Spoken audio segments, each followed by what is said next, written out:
Siddipet collector ఉత్తర్వులపై high court stay. ఇదేది పొన్నం ప్రభాకర్ 100 కోట్ల భూ కబ్జాకు సంబంధించినటువంటి అంశం కదా. సో దానికి సంబంధించినటువంటి అంశం పైన హైకోర్టు స్టే ఇవ్వడం జరిగింది. కలెక్టర్ చాలా దుర్మార్గంగా ఇచ్చినటువంటి స్టే ఏదైతుందో దాన్ని రద్దు, ఉత్తర్వుపై స్టే ఇచ్చినట్టుగా చాలా స్పష్టంగా తెలుస్తుంది. దాని గురించి ఆ ఉత్తర్వు కూడా మీకు చూపించే ప్రయత్నం చేస్తా. సో ఇక్కడ చూడండి, రిట్ పిటిషన్ సంబంధించినటువంటి స్టే ఆర్డర్. ఒకసారి మనం పూర్తిగా దాన్ని చదివిన తర్వాత మనం దీని గురించి మాట్లాడదాం. పొన్నం కుటుంబ భూ వివాదంలో కొత్త మలుపు. వారసత్వ భూమిపై కలెక్టర్ది ఏకపక్ష నిర్ణయం. మధ్యంతర ఉత్తర్వులు జారీ చేసినటువంటి న్యాయస్థానం. సో ఇందులో విషయం ఏంటంటే, ఈ బాలాజీ రియల్ ఎస్టేట్ సంస్థ పేరిట విచిత్రం ఏంటంటే, ఇక్కడ మీకు కొన్ని విషయాలు చెప్పాలి. ఇప్పటిదాకా పొన్నం అనూప్ కుమార్ పేరే బయటకు వచ్చింది. ఎవరు? పొన్నం సంబంధించినటువంటి అన్న కొడుకు ఎవరైతే ఉన్నారో మంత్రి పొన్నం ప్రభాకర్. చూడండి, పొన్నం ప్రభాకర్, పొన్నం అశోక్,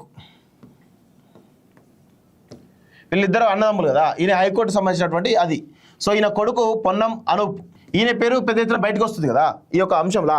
సో ఇక్కడ చూడండి, సో పొన్నం ప్రభాకర్ సిద్దిపేట జిల్లా మిట్టపల్లిలో బీసీ సంక్షేమ శాఖ మంత్రి పొన్నం ప్రభాకర్ అన్న కొడుకు పొన్నం అనూప్ కుమార్తో నెలకొన్నటువంటి భూ వివాదం కొత్త మలుపు తిరిగింది. భూభారతి రికార్డులో మార్పులు చేస్తూ సిద్దిపేట కలెక్టర్ హైమావత్ ఇచ్చినటువంటి నెంబర్ D1627/2025 ఉత్తర్వులను హైకోర్టు సస్పెండ్ చేసింది. తదుపరి ఉత్తర్వులు వెలువడే వరకు కలెక్టర్ ఉత్తర్వుల అమలును నిలిపివేయాలని ఆదేశిస్తూ మంగళవారం మధ్యంతర ఉత్తర్వులు జారీ చేసింది. సిద్దిపేట అర్బన్ మండలం మిట్టపల్లి గ్రామ పరిధిలోని సర్వే నెంబర్ 974, 979, 988, 1005, 1006 సర్వే నెంబర్లో ఉన్న 13 ఎకరాల భూమిపై, 13 ఎకరాలు కాదు అది, మొత్తం 16 ఎకరాలు, కానీ మిగతా అంత పోగా 8.5 ఎకరాలు. అది 8.5 ఎకరాలకు సంబంధించినటువంటి ఎకరాల భూమిపై వారసుల మధ్య వివాదం నడుస్తున్నది. ఇందులోకి జిల్లా కలెక్టర్ తలదూర్చి ఏకపక్ష నిర్ణయాలు తీసుకుని ఆరోపిస్తూ రాగం శ్రీనివాస్ వారి కుటుంబ సభ్యులు హైకోర్టును ఆశ్రయించారు. వారసత్వ భూమి వివాదంలో తలదూర్చిన మంత్రి పొన్నం ప్రభాకర్ సోదరుని కుమారులు తప్పుడు ధృవీకరణ పత్రాలు సృష్టించారని వారు ఆరోపించారు. ఈ నకిలీ ధృవీకరణ పత్రాలు కలెక్టర్ అధికారిక పత్రాలు గుర్తిస్తూ భూభారత రికార్డుల నుంచి తమ పేర్లను తొలగించి భూమితో సంబంధం లేని వ్యక్తుల పేర్లను చేర్చారని హైకోర్టుకు వివరించారు. కలెక్టర్ ఏకపక్ష నిర్ణయం వల్ల తమ సొంత భూమిపై ఇతరులకు హక్కులు సంక్రమించే ప్రమాదం ఉన్నదని ఆందోళన వ్యక్తం చేశారు. పిటిషన్ తరపు న్యాయవాదుల వాదనలతో ఏకీభవించిన న్యాయమూర్తి జస్టిస్ విజయసేన్ రెడ్డి కలెక్టర్ ఉత్తర్వుల అమలును తాత్కాలికంగా నిలిపివేశారు.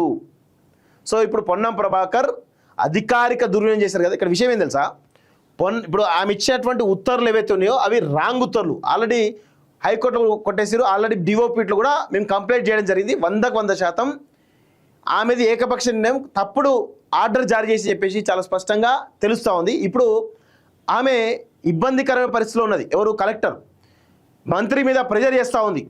మంత్రి పొన్నం ప్రభాకర్ మీద ప్రెజర్ చేస్తున్నట్టుగా సమాచారం వస్తూ ఉంది. సో ఈ క్రమంలో ఇక్కడ ఏం జరుగుతూ ఉంది అంటే, కొంతమంది ఎవరైతే ఇందులో ఈ కలెక్టర్ ఆర్డర్కి సంబంధించిన విషయంలో కావచ్చు, లేకపోతే ఆ భూమిని కాపాడే విషయంలో కావచ్చు, ఎవరైతే ఇన్వాల్వ్ అవుతున్నారో, ఎవరైతే ఆ బాధితుల పక్షాన పోరాడుతున్నారో వాళ్ళను కలవడానికి చాలా పెద్ద ఎత్తున ప్రయత్నాలు జరుగుతున్నాయి. కలెక్టర్ను సేవ్ చేసే ప్రయత్నం జరుగుతోంది 100%.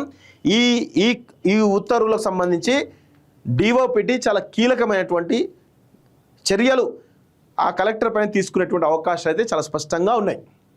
ఇందులో ఇంకో విచిత్ర విషయం ఏంటంటే, కలెక్టర్ గతంలో ఆర్డీఓ అంట. ఆర్డీఓకు అప్పుడు గతంలో ఆర్డీఓ పనిచేసినప్పుడు ఆమె కింద ఎంఆర్ఓ పనిచేసినటువంటి వ్యక్తి ఇప్పుడు పొన్నం ప్రభాకర్ సంబంధించినటువంటి పిఎస్గా ఏదో పొజిషన్లో, కీలకమైన పొజిషన్లో ఉన్నట్టుగా సమాచారం. సో ఇదంతా వ్యవహారం జరుగుతున్నట్టుగా తెలుస్తూ ఉంది. అదేవిధంగా ఇందులో పొన్నం అను పేరు బయటకు వస్తుంది కదా.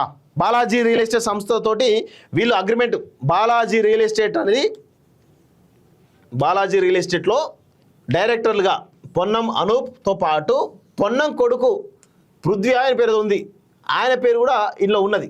సో ఇది ఎవరు గమనించట్లే.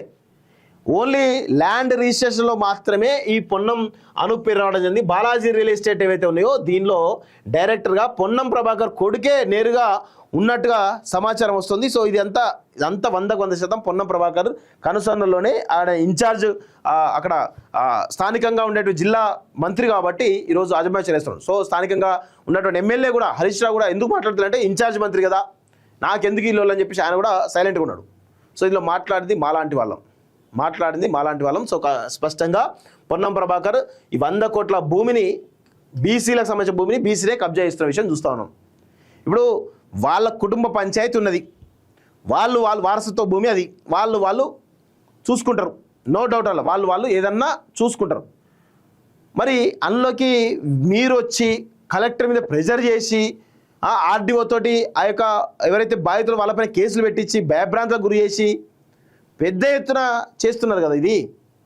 అని ఎంత దుర్మార్గం పొన్నం ప్రభాకర్. ఇప్పుడు ఈయన ఏం చేస్తున్నారు పొన్నం ప్రభాకర్, ఇక కొంతమంది పెద్దల దగ్గర పోయి మీరు కాంప్రమైజ్ చేయండి, ఎంతో కొంత భూమి అని మేము తప్పుకుంటామనే ప్రపోజల్ ఏదో పెడుతున్నట్టుగా తెలుస్తూ ఉంది. ఎందుకు ఇవ్వాలి భూమి అంటే ఏంది ఇదే ఏది అంటే మీరు మంత్రి అయితే కప్పం కట్టాలా, అధికార దుర్వినియోగం చేస్తారా? హరీష్ రావు మంత్రిగా ఉన్నప్పుడే ఆ భూమి సేఫ్గా ఉండే. హరీష్ రావు లాంటి వాళ్ళు ఇన్వాల్వ్ కాలే, సొంత కాన్స్టిట్యూన్సీలో ఉన్న వాళ్ళే.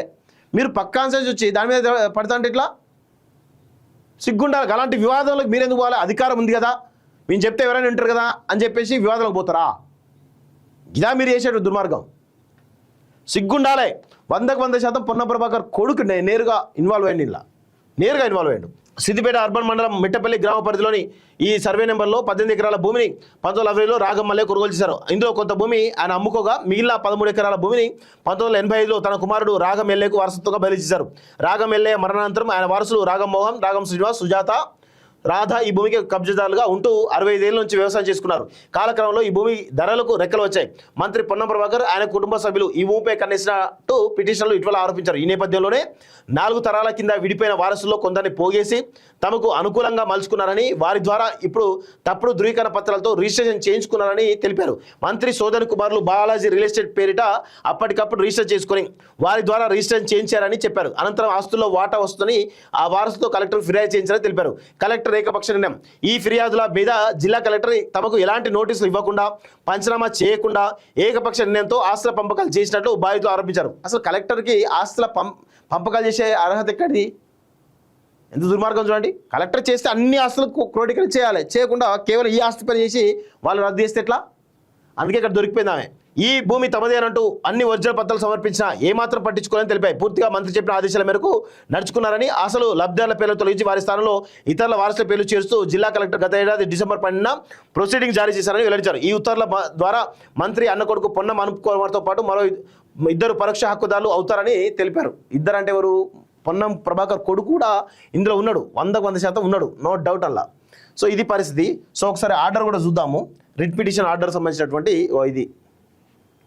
సో 100% కలెక్టర్కి 100% ఉంటుంది. Heard Damodar Reddy learned senior counsel appearing for MC Ruthvik Reddy learned counsel for the petitions and Nizampur Chandrashekar learned counsel appearing for respondents అంటూ చూసాం. There shall be interim suspension of the order in proceedings number అంటూ చాలా స్పష్టంగా ఇంటరిమ్ సస్పెన్షన్ ఇవ్వడం జరిగింది. అంటే ఇక ఆ ఆర్డర్ చెల్లదు, ఇప్పటివరకు మేము మళ్ళీ ఫైనల్ ఉత్తర్వులు ఇచ్చే వరకు ఆర్డర్ చెల్లదు అంటూ చాలా స్పష్టంగా సస్పెండ్ చేయడం జరిగింది ఆ యొక్క కలెక్టర్ ఉత్తర్వులను. సో ఇప్పుడు ఈ ఆర్డర్ తోటి 100% ఆమె పైన చర్యలు తీసుకునేటువంటి అవకాశాలు అయితే డిఓ పెట్టికి ఉంటుంది, 100%, నో డౌట్ అలా.